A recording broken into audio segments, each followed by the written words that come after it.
Assalamualaikum warahmatullahi wabarakatuh. Alhamdulillahirabbil alamin wal aqibatu lil muttaqin wala udwana illa 'alal zalimin. Asyhadu an la ilaha illallah wahdahu la syarika lah wa asyhadu anna Muhammadan abduhu wa rasuluhu la nabiyya ba'dah. Allahumma salli wa sallim wa barik ala nabiyyina Muhammadin wa ala alihi wa sahbihi ajma'in. Ya ayyuhalladzina amanu taqullaha haqqa tuqatih wa la tamutunna illa wa antum muslimun. Bapak-bapak dan ibu-ibu, saudara-saudari jamaah Masjid Al-Ikhlas yang dirahmati Allah Subhanahu wa taala. Alhamdulillah pada malam hari ini walaupun dalam kondisi hujan, namun tidak menyurutkan niat dan tekad kita untuk hadir di salah satu rumah Allah Subhanahu wa taala. Hadir di salah satu taman di antara taman-taman surganya Allah Subhanahu wa taala. Dan kita hadir dalam upaya menjadikan diri kita istiqomah di dalam ketaatan kepada Allah Subhanahu wa taala. Bapak Ibu yang dimuliakan Allah Subhanahu wa taala, tidak terasa Ramadan hanya hitungan beberapa hari, kurang lebih 6 hari atau mungkin 7 hari kita akan memasuki bulan suci Ramadan. Bapak Ibu yang dimuliakan Allah Subhanahu wa taala, seperti yang sering kita ulang-ulang bahwa siapapun di antara kita yang akan melakukan sebuah ibadah lalu mempersiapkan diri, maka nilai ibadah yang akan dilaksanakan nanti akan lebih maksimal. Bapak Ibu yang dimuliakan Allah Subhanahu wa taala, walaupun kurang 6 hari atau 7 hari, tapi belum tentu umur kita sampai kepada bulan Ramadan. Dan kalaupun Allah pertemukan dengan Ramadan tahun ini, anggaplah ini Ramadan terakhir.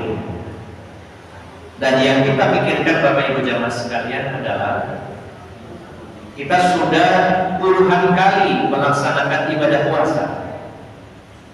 Kalau usia kita sekarang 60, ada yang 55. Kalau 55 saja kurang lebih sudah 40 kali kalau baliknya usia 15.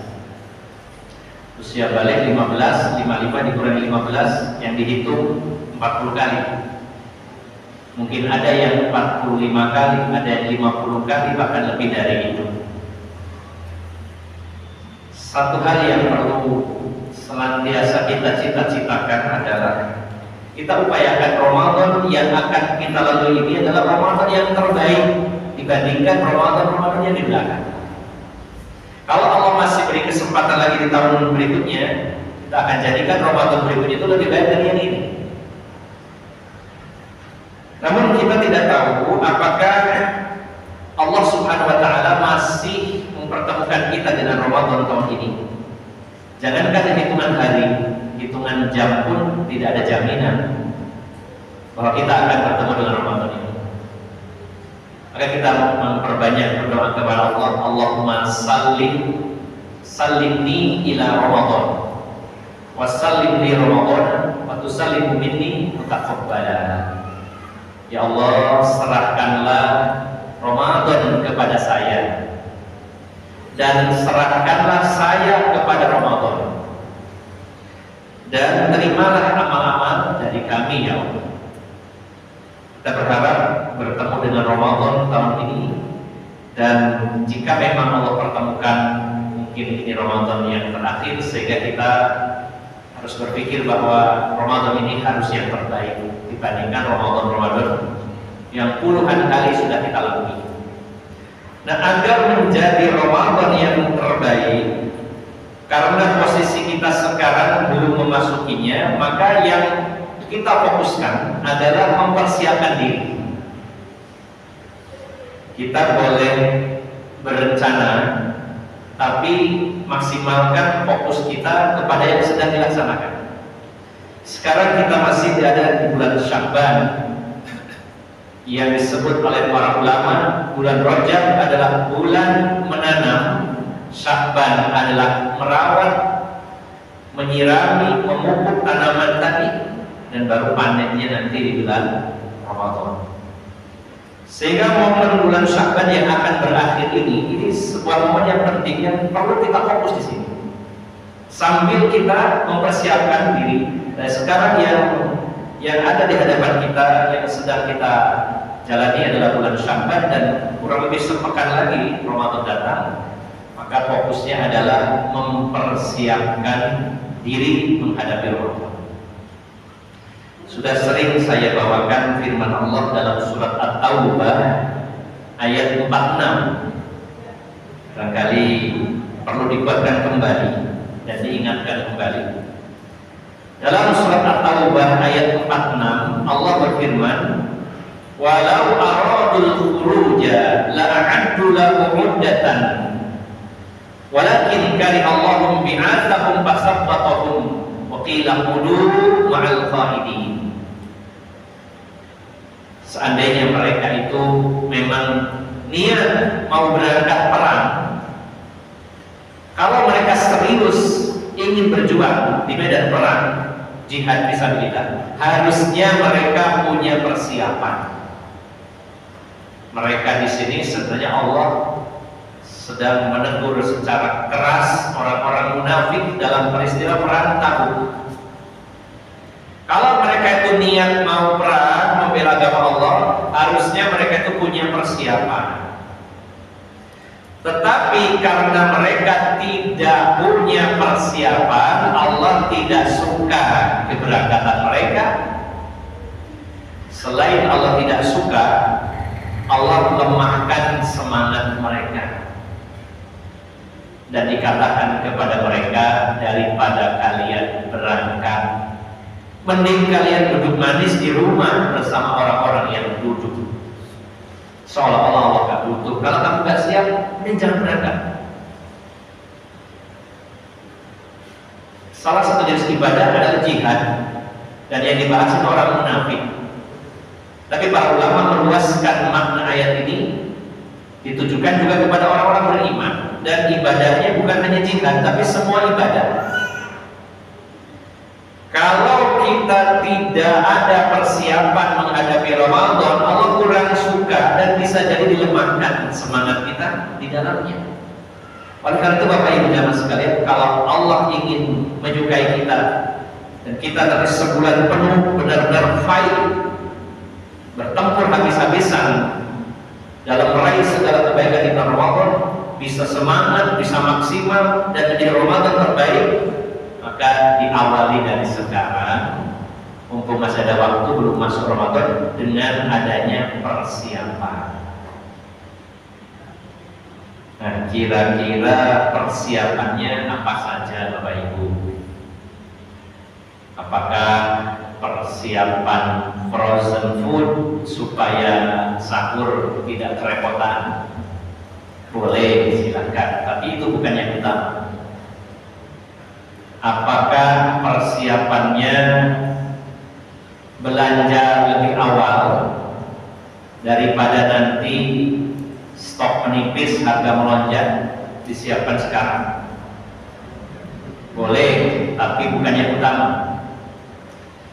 Bahkan menyiapkan baju daripada Ramadan, tukang jahitnya keburu antri, belum tentu selesai lebaran, pesannya ukurnya dari sekarang.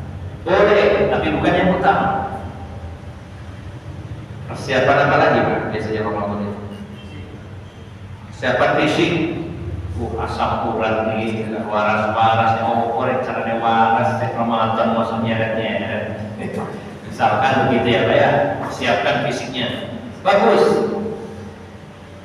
mempersiapkan fasilitas masjidnya, kemudian segala keperluan atau fasilitas-fasilitas yang ada di masjid untuk memaksimalkan ibadah jamaah, bagus, silakan. Mari Pak, persiapan. Niat persiapan hati, mental, ya. Dan di antara persiapan tersebut ada persiapan yang paling utama, yaitu isti'dadul ilmi, persiapan ilmu,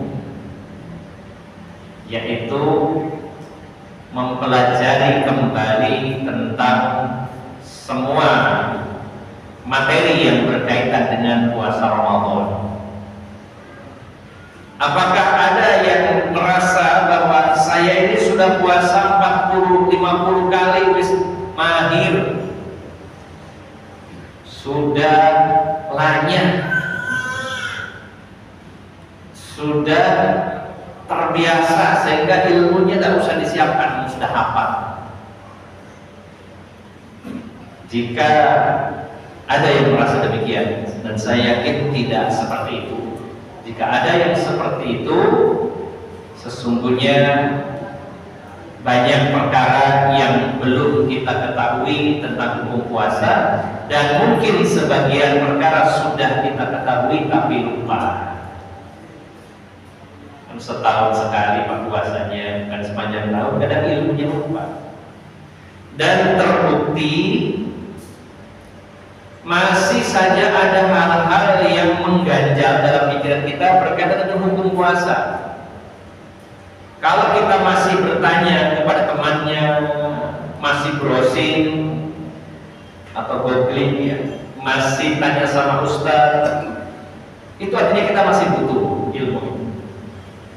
Atau ketika kita ditanya oleh teman hukum tentang puasa dan kita belum bisa menjawab, nanti kita masih butuh belajar ilmunya. Kan kita iseng-iseng kadang ditanya, kalau tidak siap ilmunya bingung. Contoh misalkan pertanyaannya, kalau ada orang puasa kemudian sakit di tengah-tengah puasa, terus berniat ingin membatalkan puasa, pas mau dibatalkan ternyata sakitnya sembuh. Nah, apakah puasanya batal atau tidak?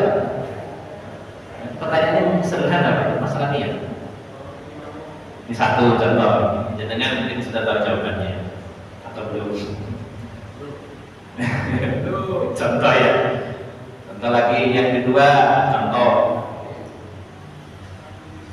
orang yang boleh tidak berpuasa itu kan orang yang tidak kuat berpuasa. Wa 'alal ladzina yutiquna, dan orang-orang yang tidak kuat puasa, di antaranya yang sudah usia lanjut, kemudian yang sakit kronis tidak bisa sembuh, divonis tidak bisa sembuh, wanita yang hamil, wanita menyusui.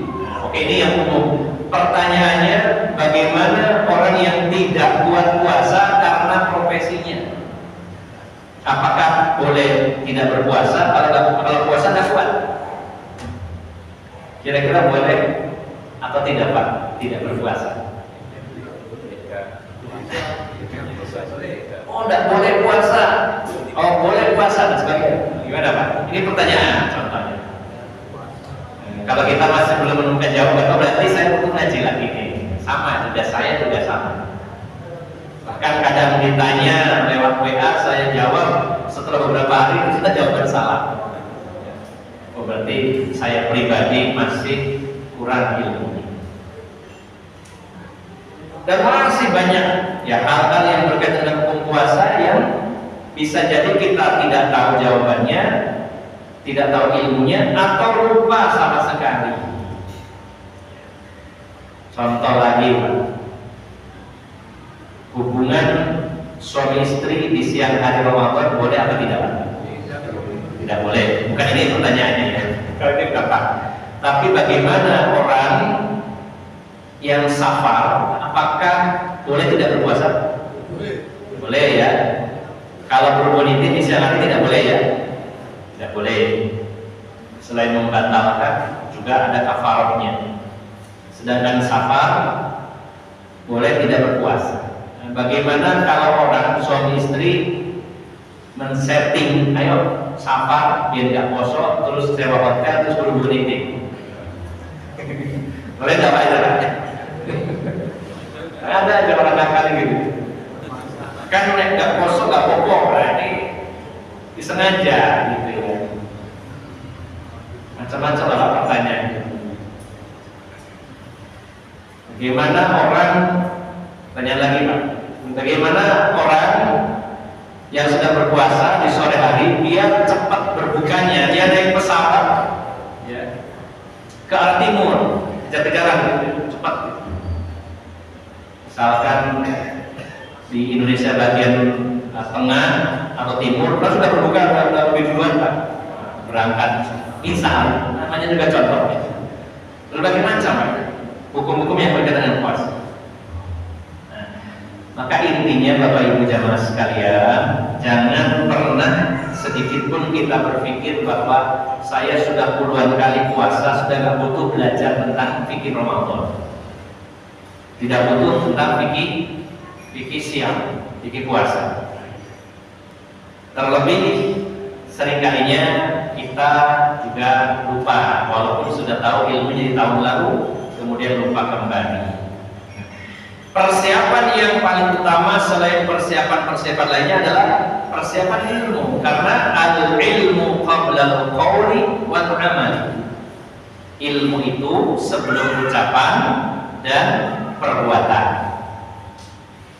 Kalau sebelum, berarti sekarang kan perbuatannya belum sekarang. Mohon Bapak Ibu jamaah sekalian, mumpung ada waktu 6 hari ya, mungkin ya, atau 1 pekan saya belakang. Sebelum Ramadan, buka kembali bukunya. Ya, panjenengan punya kayak buku tentang Ramadan? Salah punya. Baik yang spesifik, misalkan buku memang membahas tentang fikih Ramadan, atau kitab-kitab fikih yang di situ pasti ada bab puasanya. Ngaji Bulughul Maram pasti ada bab tentang puasa. Ngaji kitab misalkan Al-Wajiz pasti ada bab puasanya. Atau kitab fikih yang lainnya, Fiqh Sunnah dan lain-lainnya.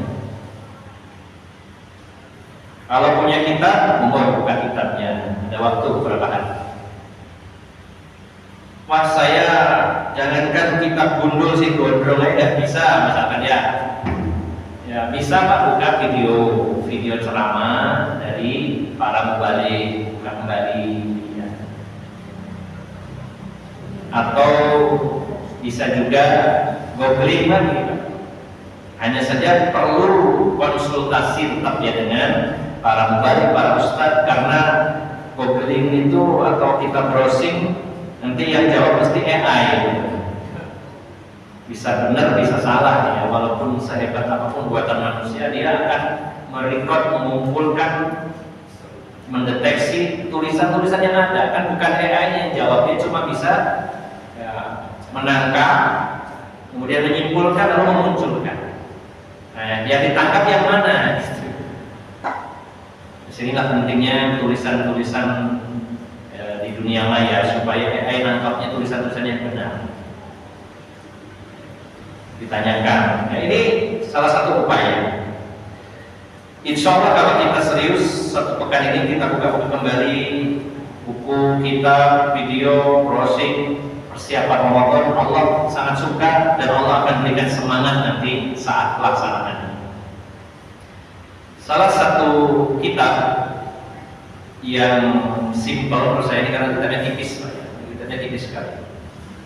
Judulnya Durusun fi Ramadan, pelajaran-pelajaran di dalam bulan Ramadan. Penulisnya Abdul Aziz bin Abdullah Ar-Rajihi, seorang ulama yang merupakan salah satu guru besar di Universitas Muhammad Ibn Saud Riyadh. Beliau juga termasuk peneliti karya tulis, bukan karya tulis, kalau mau ngambil program S2 atau S3 apa namanya, disertasi atau apa lagi ya, tesis mungkin ya, tesis, disertasi ya, untuk gelar magister dan doktoral. Beliau adalah peneliti tulisan-tulisan mahasiswa. Jadi memang guru besar yang sangat luar biasa keilmuannya. Dia tulis satu kitab, ya saya juga dapat hadiah misalnya. Durusun fi Ramadan, pelajaran-pelajaran yang ada pada bulan Ramadan. Di antara ini sekedar saja untuk menambah wawasan kita, beberapa poin di awal kitab ini yang menurut saya sangat penting. Saya ambil judul Ahkamus Siyami qabla hululihi. Hukum-hukum puasa sebelum masuk pada proses puasanya. Maksudnya hukum-hukum yang berkaitan sebelum pelaksanaan Ramadan atau puasa Ramadan. Fa inna lis-siyami ahkaman wa adaban wajibatun mustahabbatun fa min ahkamihi qabla an yahilla. Maka sesungguhnya bagi puasa itu ada hukum-hukum, ada aturan-aturan yang wajib maupun yang mustahab, yang sunnah. Dan di antara hukum yang perlu kita bahas sebelum pelaksanaan puasa, yang pertama, annahu yuhramus siyamu qabla Ramadan biyawmin aw yawmaini, wa dzalika biqasdil ihtiyati li Ramadan, lakin man wafaqa 'adatun lahu bisyamin ayamin yasumuha la yaqsidu al-ihtiyat li Ramadan fala ba'sa bisyami kama yasumul itsnain wal khamis fawafaqa dzalika akhar syahr. Yang pertama, Bapak Ibu jamaah sekalian, di antara hukum yang perlu kita ketahui sebelum pelaksanaan puasa adalah diharamkannya puasa ya, sehari atau 2 hari sebelum Ramadan. Puasa dilarang di hari itu perkiraan H-1 atau H-2 dari Ramadan, supaya tidak menjadi ragu ini puasanya Ramadan atau bukan, karena kita belum tahu misalkan ini sudah masuk Ramadan atau belum. Terutama bagi yang memilih pendapat dengan ru'yatul hilal, kalau yang hisab kan sudah pasti tanggal sekian. Yang ru'yatul hilal, lihat hilal ini belum tahu nih, besok atau lusa misalkan ya, kurang sehari kurang 2 hari. Maka tidak boleh puasa sebelum masuk Ramadan sehari atau 2 hari sebelum Ramadan, kecuali bagi orang yang memang terbiasa, digarisbawahi terbiasa puasa, yang mana dia melakukannya di luar bulan tersebut. Misalkan ada orang biasa puasa Senin Kamis, perkiraan jatuhnya Ramadan hari Jumat misalkan. Nah, Kamisnya dia tetap boleh puasa Kamis. Bagi yang biasa melakukan puasa sunnah di bulan-bulan sebelumnya. Tapi kalau yang tidak biasa, tahan, jangan puasa di situ. Atau orang yang puasa sunnah lainnya, misalkan puasa Daud, puasanya misalkan hari Jumat, Kamis jatuh puasanya, dia puasa namanya. Atau bagi orang yang puasanya wajib dengan itu puasa nadar. Puasa nadar, dia bernadar tapi nadarnya bertepatan dengan sehari atau 2 hari sebelum Ramadan, maka nadar ini wajib dipenuhi. Atau orang yang mengqadha puasa Ramadan di mana tidak ada waktu lagi, kurang, misalkan ya, utangnya kurang 1, sudah dibayar masih kurang 1, sedangkan waktunya cuma ada itu sehari atau 2 hari sebelum Ramadan, maka dia dibolehkan berpuasa. Nah, ini pengecualian. Kalau yang tidak termasuk pada pengecualian ini, maka dia tahan, tidak boleh puasa, bahkan diharamkan puasa.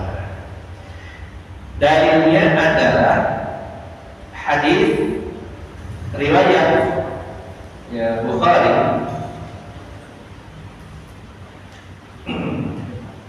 dan juga riwayat Muslim. Ini ada lafaz bagi Bukhari. Riwayatnya Bukhari Muslim, tapi lafaz ini ditulis di dalam kitab Sahih Bukhari. Rasulullah SAW bersabda, ini hadisnya dari Abu Hurairah. Beliau bersabda, "La yataqaddamanna ahadukum Ramadhana bi shaumi yawmin aw yawmayn." Larangan Nabi ini menggunakan nun taukid, nun bertasydid. Itu bentuk sangat, ya, jangan, benar-benar jangan. La yataqaddamanna, benar-benar janganlah di antara kalian mendahului Ramadan itu dengan puasa sehari atau 2 hari. Jangan mendahului Ramadan dengan puasa sehari 2 hari. Nanti khawatir tercampur antara Ramadan ini sudah masuk Ramadan atau belum. Kalau dia puasa, nyampur di sini. Maka tahan. Kalau perkiraan Ramadan itu hari apa? Sehari 2 hari. Tidak boleh puasa. Jangan kata Rasulullah. Illa ayyakuna rajulun kana yasumu shawmahu falyasum dzalikal yawm. Kecuali seseorang yang memang biasa berpuasa, maka puasalah pada hari tersebut. Sebagaimana tadi saya jelaskan di awal. Begitu pula dalam riwayat Muslim, lafadznya la tuqaddamu Ramadhana bi shaumi yawmin wa la yawmaini illa rajulun kana yasumu shauman falyasumhu. Janganlah didahului Ramadan itu dengan puasa sehari 2 hari sebelumnya. Nyampur nanti ini mana Ramadan mana tidak, karena belum tahu Ramadan itu. Kecuali seseorang yang biasa berpuasa pada hari tersebut, maka hendaklah dia berpuasa. Dalam hadis yang lain, Bapak Ibu jamaah sekalian, yaitu Rasulullah menyatakan lebih keras lagi, man shoma yaumasy syakki faqad asa Abul Qasim sallallahu alaihi wasallam. Siapa yang berpuasa di hari di mana diragukan hari itu sudah masuk Ramadan atau belum, hari di mana masih ragu itu Ramadan atau belum, maka dia telah bermaksiat, maksudnya telah menentang Abul Qasim, yaitu Rasulullah Muhammad sallallahu alaihi wasallam. Poin pertama yaitu hukum yang berkaitan dengan sesuatu yang belum pada pelaksanaan puasa adalah hendaknya tidak puasa sehari atau 2 hari sebelum Ramadan. Ini yang pertama. Yang kedua, ini sangat penting Bapak Ibu.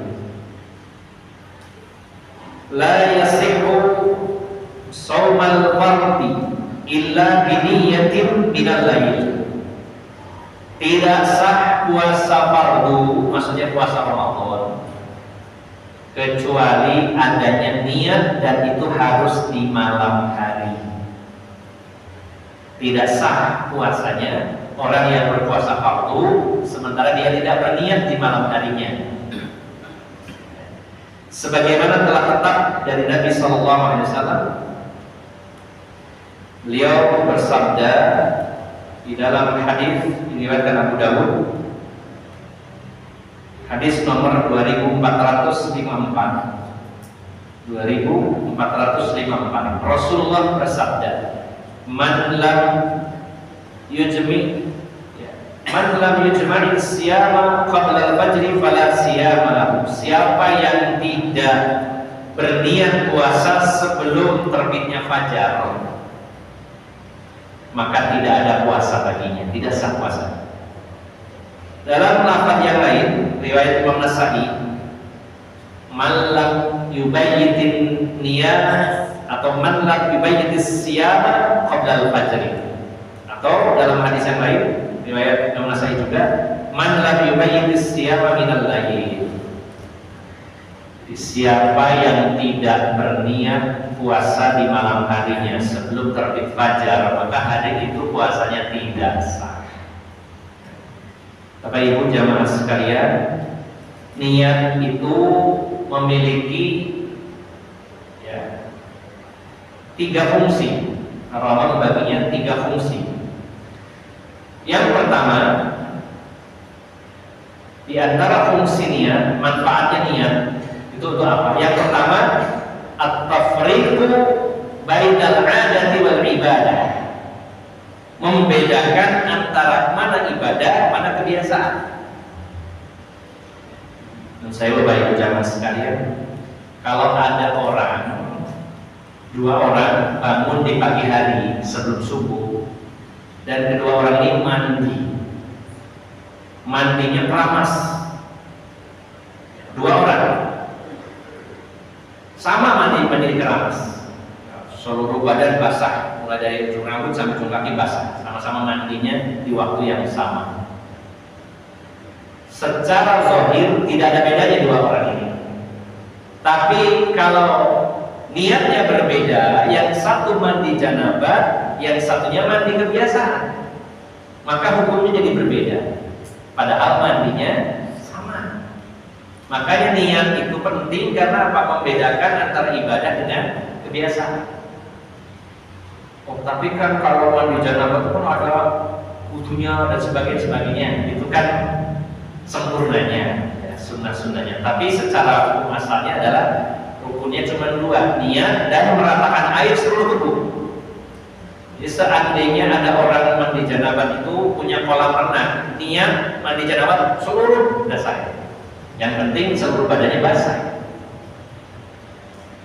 Karena memang ada itu orang yang kena gangguan was-was. Saya punya seorang teman, dan teman ini kepala bagian di Kemenak, Bapak ya, jurusannya agama, dinasnya kepala lagi di Kemenak, tapi terserah penyakit was-was. Saya datang ke rumahnya, suami istri gitu ya, yang istrinya cerita di depan suaminya, Ustaz, suami saya itu kalau di dalam rumah itu pakai sandal khusus karena dia khawatir waktu patukan bikin keramiknya itu campur najis, airnya takut kecampur ada najisnya. Jadi kalau keinjak nanti kakinya najis, pakai sandal. Jadi kalau nempel tembok, misalkan di rumah, ya, nempel tembok, najis ini harus cuci dulu. Itu sampai segitunya. Dan kalau mandi janabah itu karena khawatir nggak kena ke dalamnya, jegur di kamar mandi, masuk seluruh. Nggak yakin kalau digerojok itu nggak masuk, harus seluruh tenggelam. Subhanallah. Saya jelaskan, Bapak ini jenengan ini orang yang bagus sebenarnya, hati-hati tapi kebablasan. Jadinya orang hati-hati kebablasan yang gitu kan, was-was terus. Kembali ke tema Bapak Ibu, sebenarnya mandi janabah itu kalau kita awali ya dengan unsewu ya, misalkan membersihkan kemaluan, kemudian kita berwudu dan menyisakan kakinya di akhir nanti, ini adalah sunnahnya. Tapi yang wajibnya apa? Niat sama meratakan air ke seluruh tubuh. Nah kalau ada 2 orang mandinya keramas biur dua-duanya sama, secara zahir yang membedakan bisa jadi karena niatnya, yang satu mandi janabah, yang satu mandi biasa. Maka fungsi niat adalah untuk membedakan. Kalau nggak ada niat dua-duanya hanya mandi biasa, tidak dianggap itu mandi janabah. Tidak dianggap mandi janabah, tidak sah, harus tetap kembali mandi dan niat mandi. Fungsi berarti niat itu benar-benar berperan. Yang kedua Bapak Ibu jamaah sekalian, niat itu berfungsi untuk membedakan ya, jenis ibadah. Jenis ibadah.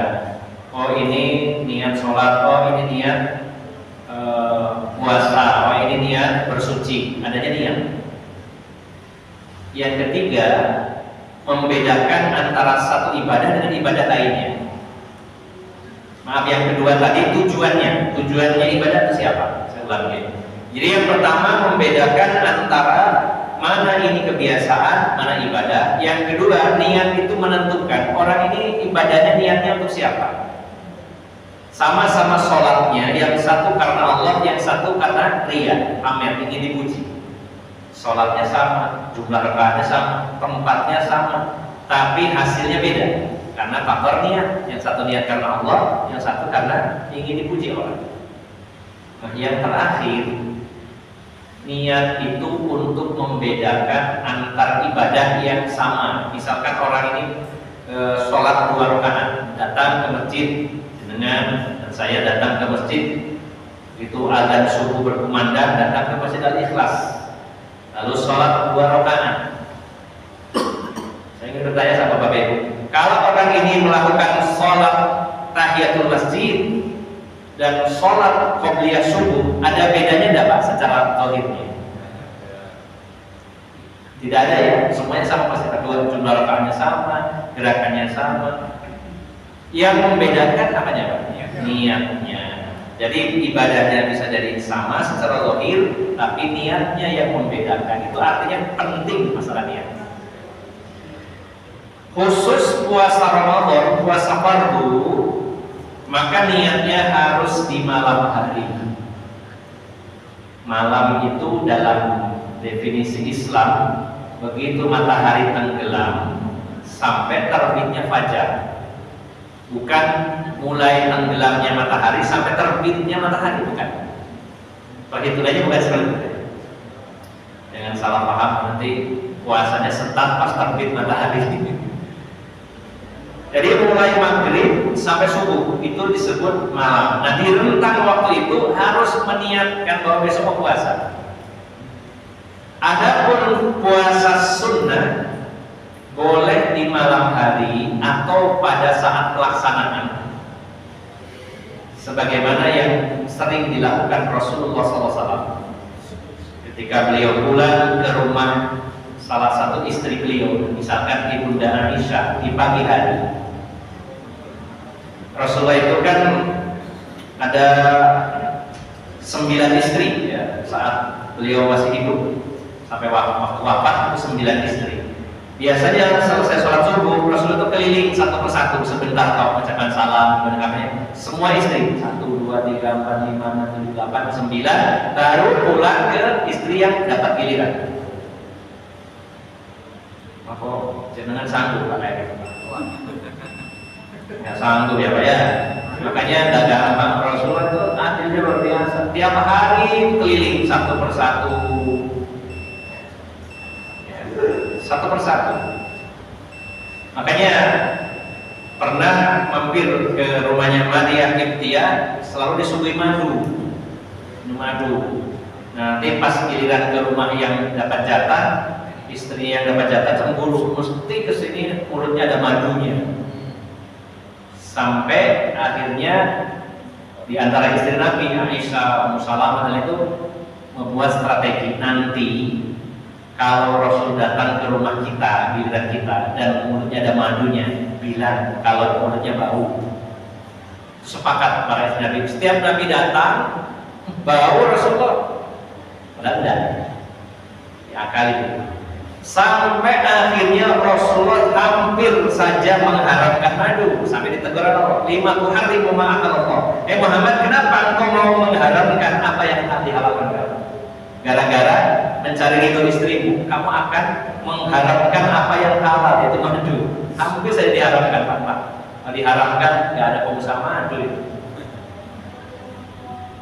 Nah, biasa Rasul keliling satu persatu. Setelah itu giliran siapa? Misalkan Ibunda Aisyah, barulah beliau pulang dan bertanya, Aisyah, ada sarapan apa nih pagi ini? Mohon maaf Rasulullah, nggak ada makanan sama sekali. Subhanallah, bayangkan. Dan kalau Aisyah bilang tidak ada, itu benar-benar tidak ada sama sekali Pak ya. Kalau kita orang segawa, Mas, kentaan berat pun di rumah zaman saya itu orang mie instan lah, ada mie instan lah. Kalau mie instan nggak ada sego, sampai nggak ada warung pecel. Rasulullah nggak ada uang, nggak ada makanan alternatif, camilan nggak ada. Bayangkan. Kok saya bisa mengatakan nggak ada? Karena pada saat itu Rasulullah mengatakan, baiklah kalau memang tidak ada makanan, saya puasa hari ini.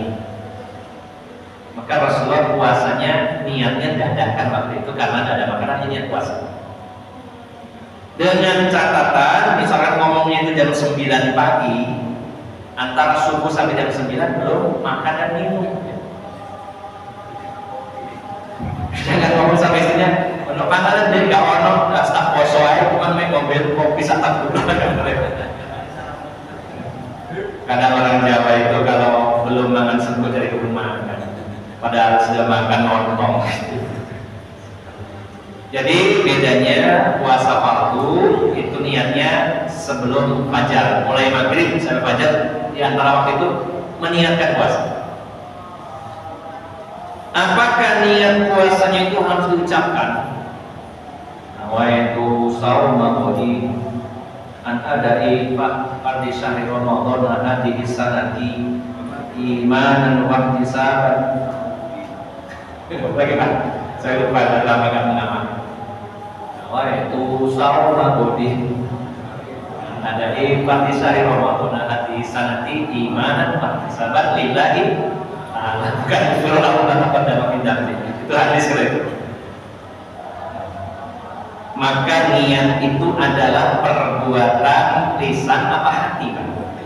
Perbuatan hati. Tidak perlu diucapkan. Makanya tidak diucap, mau lali kan? Makanya jangan lupa kan? Bukankah seseorang itu bangun mau sahur itu sudah niat? Tak mungkin dia tiba-tiba bangun terus makan mau ngapain? Niatnya puasa. Insya Allah kalau masalah ini niat, rata-rata jarang ada lupa orang lupa nggak niat besok nggak puasa. Cuman perlu diingat bahwa niatkan dalam hati besok puasa nih hari keberapa ya? Niat sudah masuk, tidak perlu diucapkan. Tidak ada dalilnya mengucapkan niat dalam semua ibadah. Seringkali mengucapkan niat ini akhirnya mempersulit seseorang dalam beragama. Banyak orang nggak jadi amal. Itu sering Pak saya dapat omongan, nggak si goreng, nggak iso niate. Ada orang nggak jadi beribadah karena nggak iso niate. Coba kalau diminta panjenengan kalau mau puasa apa ada melafazkan niat? Iya. Coba kalau niat mengqadha puasa Ramadan niatnya kayak apa? Coba niatnya Pak. Sulit Pak. Niat puasa nazar, niatnya gimana? Harus mikir lagi, gitu ya. Sudah niat dalam hati, berarti sudah cukup itu Bapak Ibu jangan sekali. Nah, karena sudah ada yang terakhir Bapak Ibu, ini tadi karena sudah kadung disampaikan, bagaimana orang yang niat membatalkan puasa? Nah, ada orang konsultasi ke saya. Saat saya itu puasa dan saya punya sakit diabetes melitus, sakit DB, diabetes ya, DM.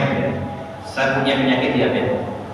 Pas saya puasa, tiba-tiba berdiam lemes, dan saya sudah niat, nggak kuat puasa, ini mau saya batalkan, niat membatalkan puasa. Begitu mau membatalkan puasa, tiba-tiba membaik. Apakah saya lanjutkan puasanya atau dibatalkan? Saya jawab waktu itu lanjutkan puasanya. Ternyata saya cek lagi yang lebih kuat. Bagaimana? Poin yang ketiga, wa bin niyati ayyan yufsidus siyama. Faman nawa al-iftara min shaumihi aftara wa fasada shaumahu. Fi ashahi qawli al-ulama. Li'anna as-shauma ibadatun min syarti an-niyah fi jami' al-ajza' al-ibadah. Fa idza nawa qata'aha fasadatil ibadah bi niyyatil khuruj minha. Ketika seseorang itu harus berniat di malam hari untuk puasa yang wajib, Maka begitu pula ketika seseorang niat tidak berpuasa, maka pendapat yang paling kuat puasanya batal walaupun baru niat, karena niat itu begitu penting. Karena sudah ada niat. Kalau ada orang niat membatalkan, maka harus dibatalkan. Karena Rasulullah menyatakan innamal a'malu binniyah. Sesungguhnya amal itu tergantung niat. Kalau niatnya batal, batal. Walaupun belum membatalkan secara zahir. Ini pendapat yang lebih kuat karena memang sudah ada niat membatalkan. Di sini penulis mengatakan ya, ketika seseorang berniat untuk berbuka dari puasanya, maka puasanya harus berbuka dan rusaklah, maksudnya batallah puasanya pada hari itu. Ini sedikit hukum yang berkaitan dengan puasa, dan tentunya masih banyak pembahasan-pembahasan tentang seputar Ramadan. Maka saya mengajak kepada diri saya pribadi khususnya, umumnya kepada Bapak Ibu jamaah sekalian, mari kita kembali membuka lembaran-lembaran kitab para ulama, buku-buku yang kita punya, video-video tentang materi Ramadan atau browsing atau sumber-sumber yang bisa dipertanggungjawabkan, kita buka kembali, kita pelajari kembali, karena kita ingin bahwa apa yang kita lakukan ini adalah dalam rangka persiapan, sehingga dengan persiapan ini Allah menyukai kita dan Allah berikan semangat yang lebih nanti pada saat pelaksanaan puasa di bulan Ramadan. Mudah-mudahan Allah Subhanahu wa taala mempertemukan kita dengan Ramadan tahun ini, dan semoga Allah mencintai kita, menyukai kita, dan memberikan semangat ekstra untuk kita semuanya agar bisa menjadikan Ramadan ini adalah Ramadan terbaik selama kita dalam mengarungi kehidupan ini. Demikian Bapak Ibu jamaah sekalian, semoga bermanfaat. Mohon maaf atas segala kekurangan. Billahi taufiq wal hidayah. Subhanakallahumma wa bihamdika, asyhadu an la ilaha illa anta, astaghfiruka wa atubu ilaik. Wassalamualaikum warahmatullahi wabarakatuh.